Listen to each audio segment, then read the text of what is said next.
So, how are you? It's Mary Bicknell. Today, what we're going to be talking about is um, effective coaching. So, today we're going to be talking about the most effective coaching questions and a session format for accountability. So, why this is so important for you to really understand and get is one of the number one questions that I get frequently is, how do I know if I'm coaching? How do I know if I am effective? How do I know that what I'm really doing matters and makes any kind of a difference? So let's talk about this. What are some of the most effective coaching questions? And if you think you have an answer, I would love to see you put this in the comments below. What do you think? What are some of the most, hi Rebecca, hi Jen, nice to see you. What are some of the most effective coaching questions? Let me give you a couple. Number one is asking the simple question, tell me more about that. Now, I know you therapists are like, oh my God, I already talk about that in therapy. That's great, because I promise you, you're probably doing a lot more coaching than you realize in your therapy session. I always feel like I have to caveat that to say, I'm not talking about people who have significant mental health issues. I'm really referring to people who come to you as therapists. They come into the therapy room, into your office, because frankly, they're not familiar with coaching. Okay, they're not familiar with coaching. And I had some of my top questions pulled up. And today's kind of, we're just going to get right to it. So let me share a couple other questions with you, right? So the very first one is, hi everyone. Oh, you're so welcome. Thank you, Rebecca. So here's, hi Claudia, nice to see you. Okay, so tell me more about that. Here's another one. If you did know the answer, what would it be?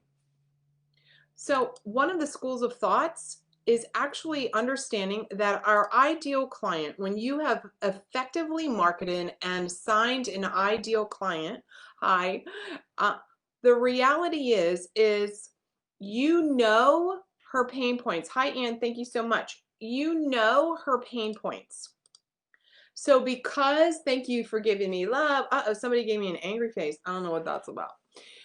The reality is, you know her pain points. You know the path based on your signature program or solution, your product, you know her problems, you know the solution you offer, you know her pains, you know what she wants out of this. So your job is to ask the questions that helps illuminate. So tell me more about that. If you knew, how would you handle that differently? If you knew the answer, what would it be? Right? Excuse me. Let me give you a couple of other, and let me ask you, how many of you are already saying that?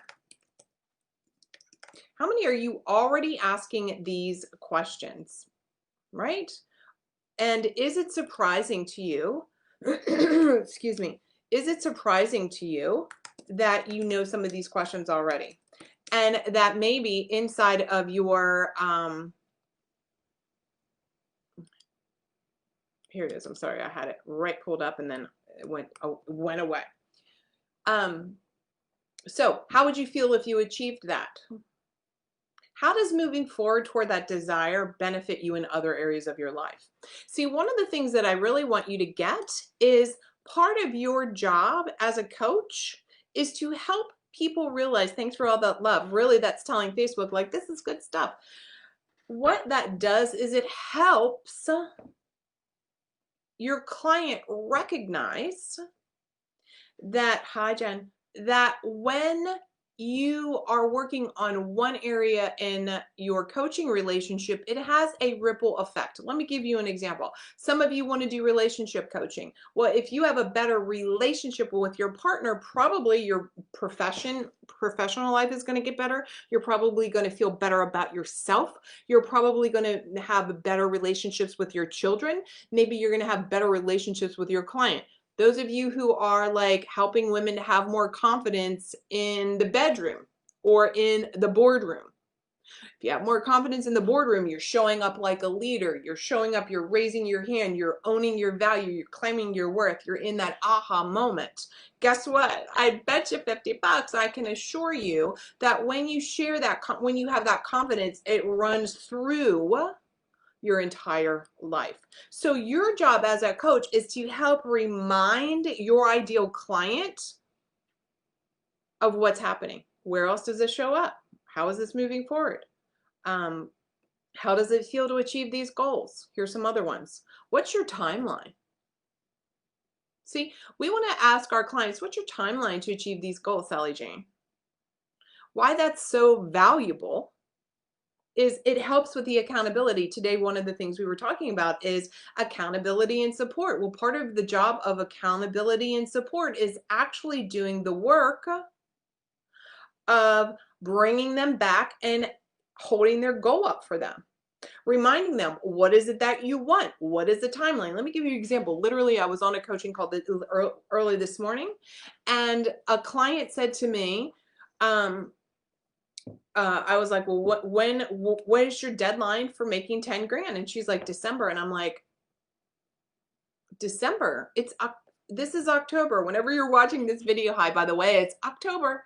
I was like, this is October. We don't give up on a goal and push it out to the future. If there's still, like, if you can still do something toward your goal, you do it. My job as a business consultant and a mindset expert, right? A success coach is to help you have success. And part of me helping you have success is reminding you, like, have you done the work? What is your big goal? Literally, are you doing the steps with your thinking and your behavior that will allow for success? Make sense? The other thing that people need to get really crystal clear on, and this is the accountability piece, is what could prevent you? Here's one question, right? What could prevent you from achieving your goal or your desire? See, our job as coaches is to get clear on the barriers that people have. Not only when I teach you how to do sales, right? Sales, like you're selling all the time. Here's a perfect question. What could prevent you from achieving your desired goal? So I want you to get that part of our success, like me being a success coach for you, part of that is I'm constantly selling you. Constantly. Not only buy my stuff, meaning like exchange money for coaching, but I'm constantly selling you or reminding you, I'm selling you, you're capable of doing this. I'm selling you on what you need to overcome to get what you want, right? So the question that you want to ask your clients is, well, what's preventing you from achieving your goal? What's in the way? You use your language, right? Well, what's in the way? Well, what's in the way of you doing the homework that we talked about? What got in the way? So we might look at those as objections. We might look at those as blind spots. By the way, reminder, the number one blind spot that women have is fear of judgment. I promise you that 90% of the time, the reason what's preventing her from, and preventing you from having the goal that you desire is your fear of judgment. What are other people going to say? When you allow yourself to recognize, I'm a business owner. My job as a business owner is to make money, and making money means I got to sell some stuff. It allows you to look at your content of how you market and how you work with your clients.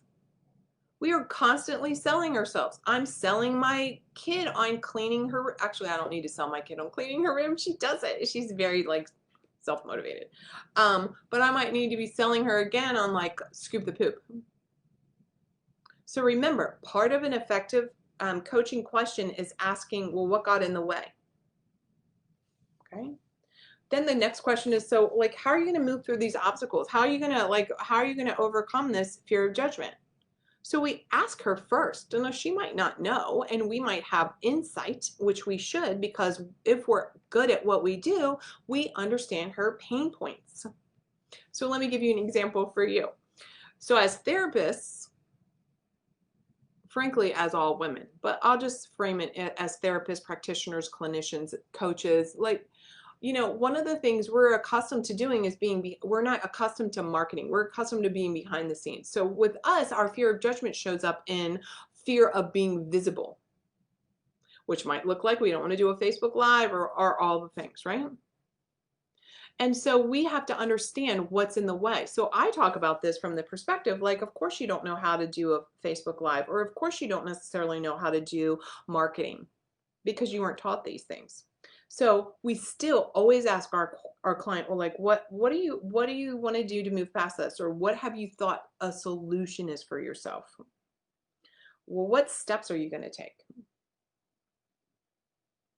And of course I'm looking at this list, you know, that I have over 50 questions. I have hundreds of questions that I'd love to give to you to help you work with your ideal client. This is one of the things that I teach in the Big Bold Life and Biz Plan 2.0. This is one of the things that we are going to be talking about more and more. And that program is expanding to really talk about the art of coaching. Here's another question that I think is vital that most what most coaches fail to ask. What are you doing to celebrate this win? This is fantastic. What are you doing? See, part of the question about what are you doing to celebrate, we think, oh, that sounds so good. I'm going to go buy a handbag, or I'm going to go do this. And da, da, da, da, da. No, that's actually an accountability and support question. Okay?